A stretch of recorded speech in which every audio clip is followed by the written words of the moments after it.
Greetings and welcome to now the last series of mini lectures. Our last topic is British public policy.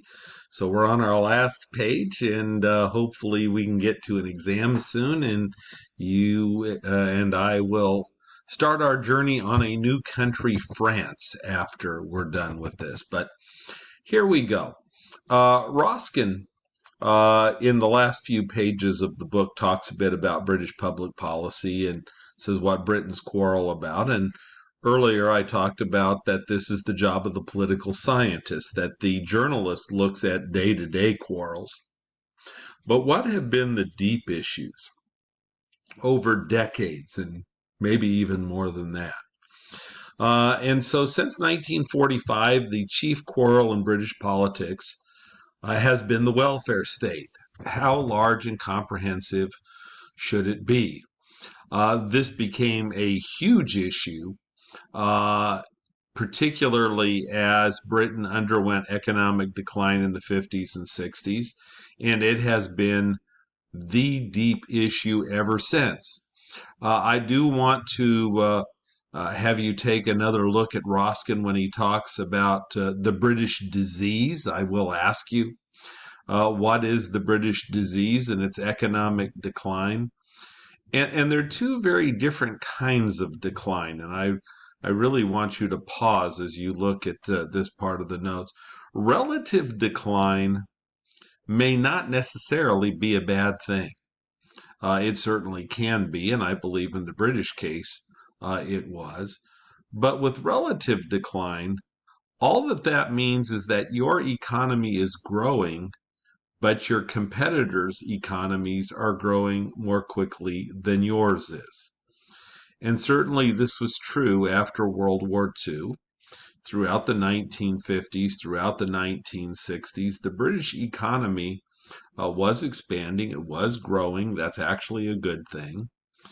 But other European countries' economies were growing much more rapidly.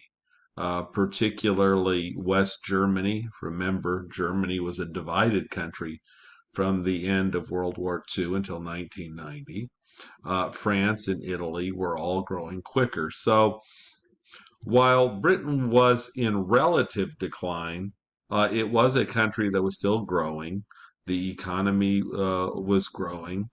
It just happened to be slower than their competitors. But throughout the 1970s and at various points since, and certainly your book talks about the economic downturn in 2008, where once again this absolute decline arose again. And this is where your country is in recession. The economy is actually constricting. It is actually an actual decline with diminished living standards for your citizens. And this happened at various stages in the 1970s and again has occurred occasionally. Certainly 2008 would be a glaring example of where absolute decline occurred in Britain. So you should know the difference between relative and absolute decline. You should know that the British disease is economic decline. And now I want to take you into an area that I think Roskin ignores. Roskin talks quite a bit about Margaret Thatcher and the Thatcher Revolution, a little bit of the Blair counter-revolution, but I want to go back to the post-war era. It's intriguing to me, a couple things here. First, and I don't have this in the notes, but keep in mind that there was not a general election in Great Britain from 1935 until 1945. In other words, the Conservatives were in power for 10 consecutive years without an election. And I've talked a little bit about what happened. Obviously, an election was scheduled for 1940. World War II was on, and the Conservatives essentially said, we're going to govern as soon as the war is over. We'll have an election. We'll go back to business as usual. And this was not very controversial. Even the opposition agreed with that. Said, yeah, that makes sense to us. Now, obviously, as Americans, this doesn't make any sense. We had an election during the U.S. Civil War. And of course, during World War II, Winston Churchill uh, was the prime minister throughout the war, was the quote war hero, and certainly became uh, seen as a champion of defiance and freedom and democracy, and uh, achieved somewhat heroic status in the U.S. But what's interesting is that when World War II ended, just a couple months later, there was an election and Winston Churchill lost. The Labour Party was overwhelmingly elected with 48% of the vote and a 146 seat majority in the House of Commons. So, kind of intriguing to me as an American to think here the Conservative Party led the country successfully through World War II. Winston Churchill was an inspirational leader, and yet, as soon as the war was over, the Labour Party, and we talk about critics of Democrats in America often call them the party of socialism. They're not a party of socialism. The Democrats in America prefer some welfarism, some mild redistributive policies, but the Labor Party of 1945 really was a true socialist party. They wanted nationalization of industry. And I point out between 1946 and 1949, Clement Attlee and Labour nationalized the Bank of England, civil aviation, iron and steel industries, the nation's coal mines, railroads, gas, electricity, utilities, and long-distance trucking companies.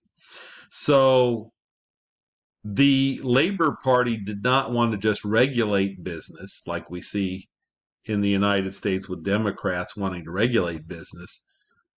The Labor Party actually wanted the government to own and to maintain these businesses. So they wanted nationalization of industry, and that's socialism. You don't hear that in the United States. You don't hear the Democrats saying we need to take over Bank of America, or we need to take over Delta Airlines, or we need to take over whatever it happens to be.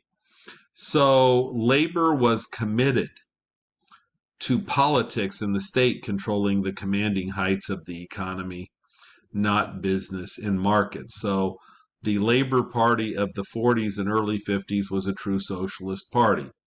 The Labor Party also introduced a comprehensive welfare state, cash aid for the poorest families, unemployment insurance, and of course the centerpiece, and the one that I want you to star, the one that I want you to know, was the National Health Service, which was created in 1948. And interestingly, the National Health Service had a bipartisan consensus.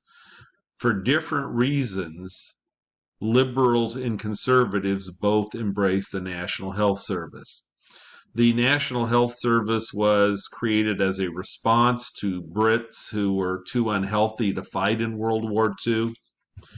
So many conservatives embraced the National Health Service for national security reasons, that we need a healthier populace in case we get involved in a war again.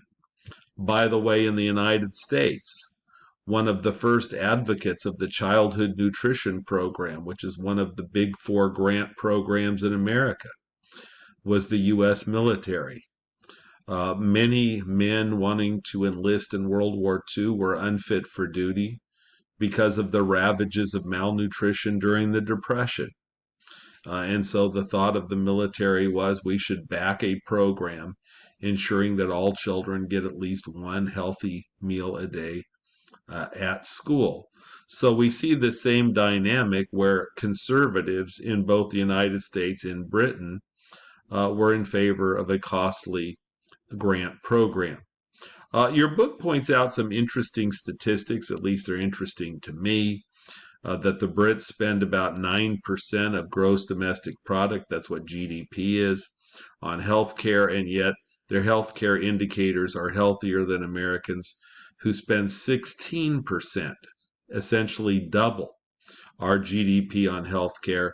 And I think, and I don't remember these rankings, I should have looked it up before I made uh, the video, but if I remember correctly, in a UN survey and ranking of healthcare systems, I believe Great Britain was 18th in healthcare and the United States was 37th. And yet we spend more on healthcare than any other country in the world. There is a cost for this, and certainly this is what conservatives often point to, that the National Health Service is very bureaucratic, that there are far too many bureaucrats, and too much money is going for government employees and not necessarily for health care. So, okay, that may be true.